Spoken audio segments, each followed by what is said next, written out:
Okay, right, I'm here to give my little initial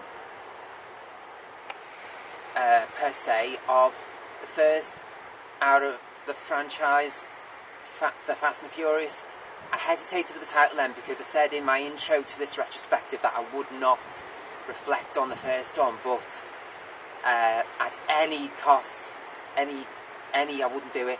But after I said that and had took thought on the matter, I got it dirt cheap online.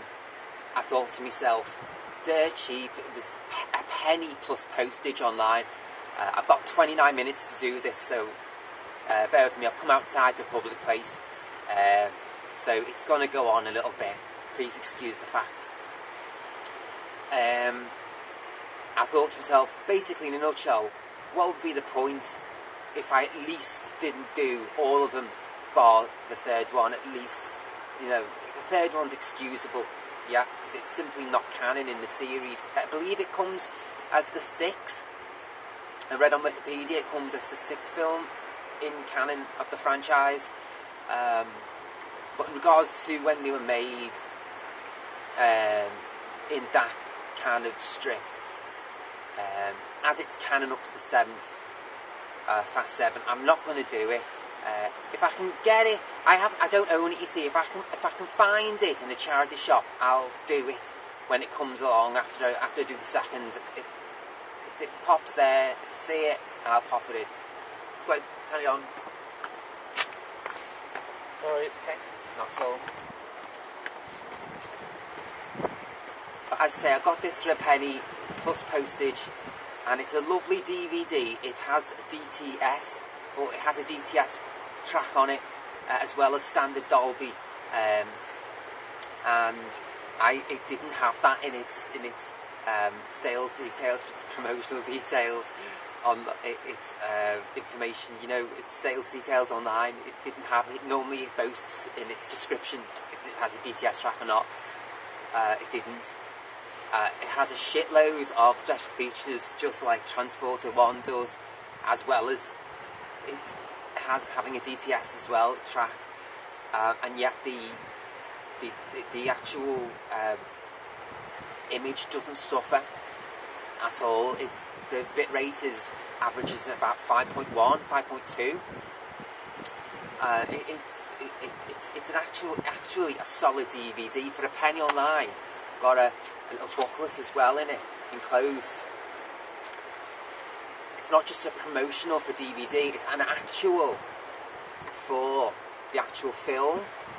So it's got production notes in, and it has these chapters at the back and the soundtrack details underneath there. It does have one little thing of promotional for DVD there and there. But other than that, it's actually a dedicated booklet to the film, all for a penny online. I couldn't believe it. I said to myself, after I did that introduction to this retro, I said to myself, sod it, I'm just going to do the first one regardless. More overview of the film before I get on to Paul Walker.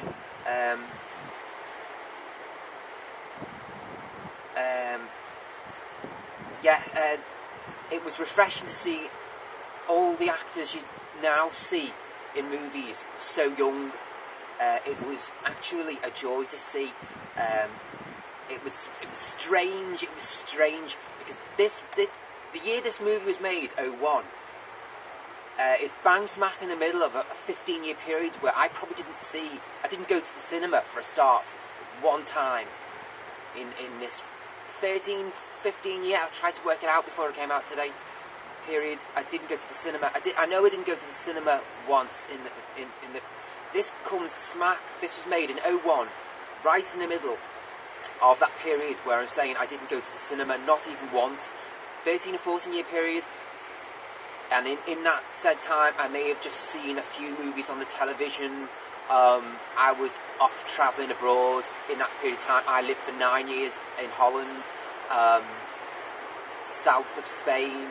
I lived for a while, a few summers there. In that period of time, I didn't stop for a second at all I must have got pissed more times on a plane than I did at home. All I can remember is just waiting in airports, just working abroad, etc., etc. And this movie 01 was released smack in that middle of the time where I was not a movie buff at all. I was not into doing things myself, such I was just busy working and knuckling down hard, etc., etc. So in regards to this film, actually specific, The Fast and the Furious, I have no context in regards to its relation to whatever else is being released at the time, so I can particularly give a fresh overview of this movie. Maybe an invalid one. I don't know, because these aren't going to be specific reviews. Basically my thoughts on how they present themselves being watched now in the current state of things, where I am now actually watching movies. I thought this build up to Fast 7 may well work. So here we go. Right, I was saying about how the actors now, you see, they were also young here. The main actress in regards to that jumps out, and it's Michelle Rodriguez. I've made notes, but I'm going to try not to look at my notes. I've got loads of time left. Michelle Rodriguez, who I only ever saw in Avatar, period. She's like a baby in this. She's actually more like a child than I thought Paul Walker would be going into this franchise build-up. It's Fast 7, which I mentioned in my intro, which spurred me on to do this. Michelle Rodriguez looks like she's still in nappies, and it's really bizarre to see her origin, how she portrays herself basically in film. When I watch this, she's still got her nappies on. It's really strange. It's really strange. How she survived the crash in this toward the end, I will never know, because she doesn't just come across as like young. She is actually very young in it. Vin Diesel, he looks very young in it. I've not seen any movie with Vin Diesel in, not one. This is my first, not one. I didn't know what I was letting myself in for at all with this, what I'm doing now. I've enjoyed this immensely watching this. I thought I'd be gutted watching it. Paul Walker, I was saying there when I was talking about Michelle Rodriguez, he actually looks younger in that turbocharged prelude, which I was talking about in my intro to this retrospective, than it does actually in this movie. Whether or not it's how your makeup is, how your hair is, what you've eaten that morning, whether or not the camera puts pounds on, whether the director puts pounds on you when you come across on film, I don't know. Regards to that fact, in my opinion, he looked younger in the turbocharged prelude than he does actually in a movie he made must have been a year at least prior to that prelude. It didn't strike me so tough watching this for that very reason.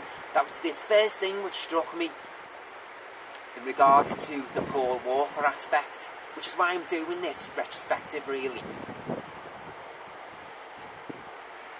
Admittedly, my eyes did well up uncontrollably when the two characters portrayed by Vin Diesel and Paul Walker actually become friends in it for the first time. Not the first instance when they meet each other at the sandwich bar, where Walker pulls up to the sandwich bar and Vin Diesel's like at the back of the bar and takes note of his character at the bar. That wasn't too tough. That instinctively wasn't too tough on me. But what did destroy me, instinctively tear it out of me, it just did, was when the first time when the two characters actually became acquainted, and it was at the first race. When Walker's character is saying, "You can have my car," basically, if I lose. And it was when they first looked at each other and became acquainted. the characters obviously were like forced into a situation where but the chemistry, I've actually made a note in my booklet there, which I brought with me, but I'm determined not to look at it. I've actually wrote down in that the chemistry in regards to Walker's character and Vin Diesel's character, the chemistry between the two of them is amazing, it's beautiful, it's fantastic. And I sat there thinking, I wonder how the franchise will progress in regards to that aspect. The only other movie I've seen is Too Fast, Too Furious. I've not seen any of the others. I will be able to give my opinion, honest opinion, how that's going to pan out. I'm curious to see how their chemistry is going to pay off and work out.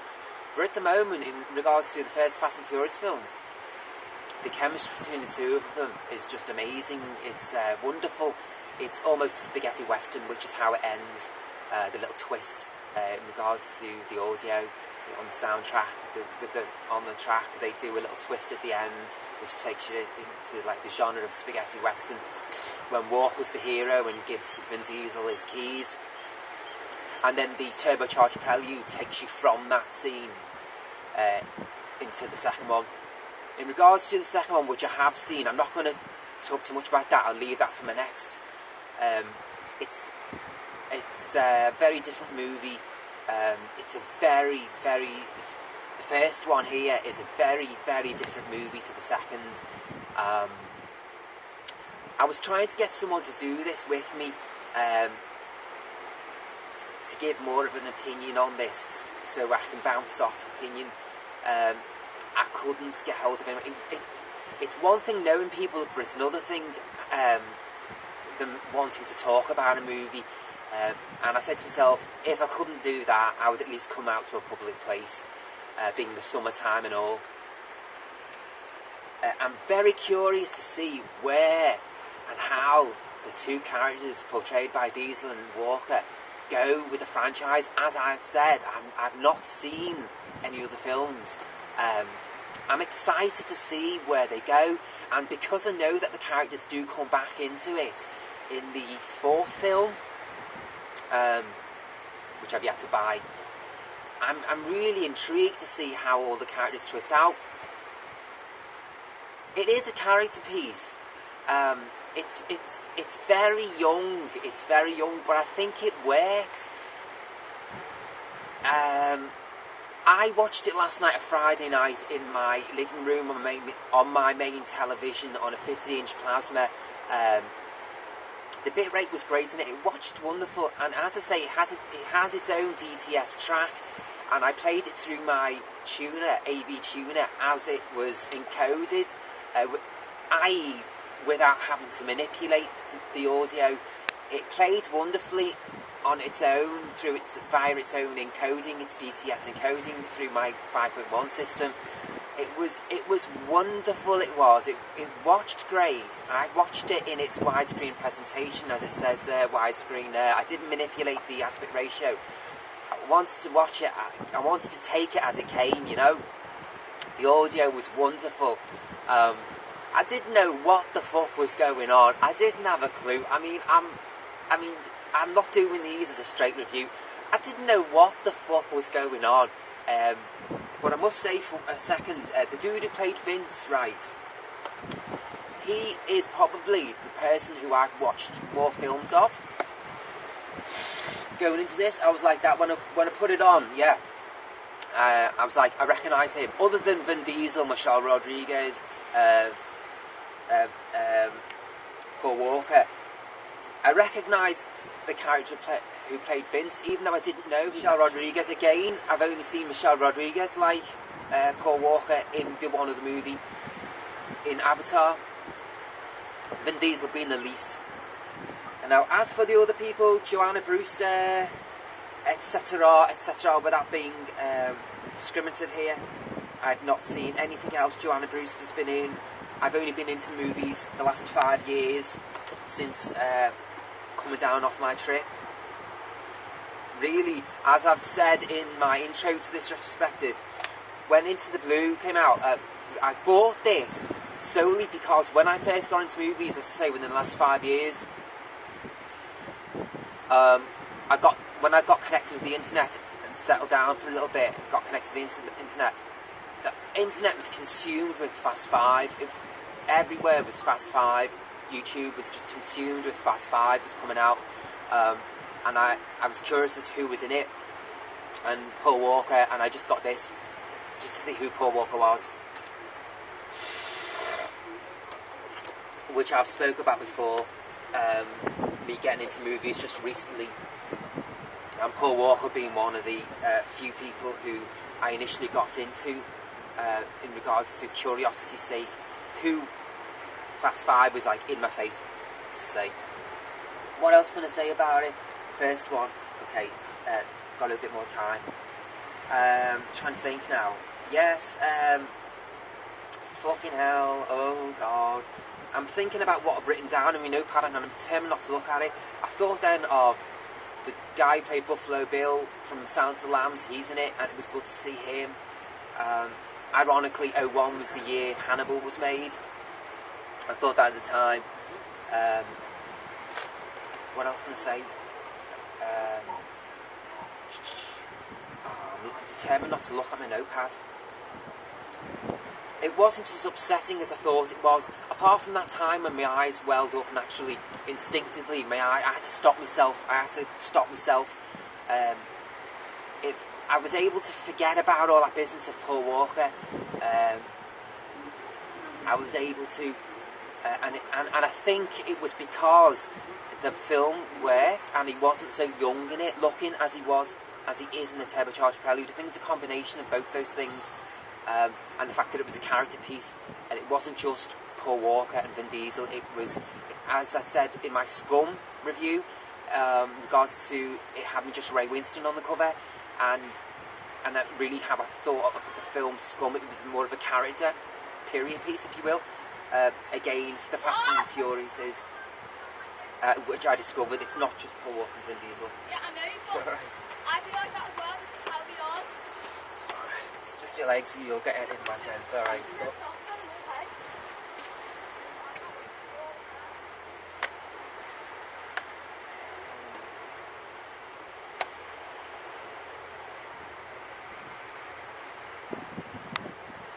Yeah, it was comfortable. I was able to watch the end. I enjoyed it. I did. I enjoyed it. It wasn't as hard as I thought it was going to be to sit through it.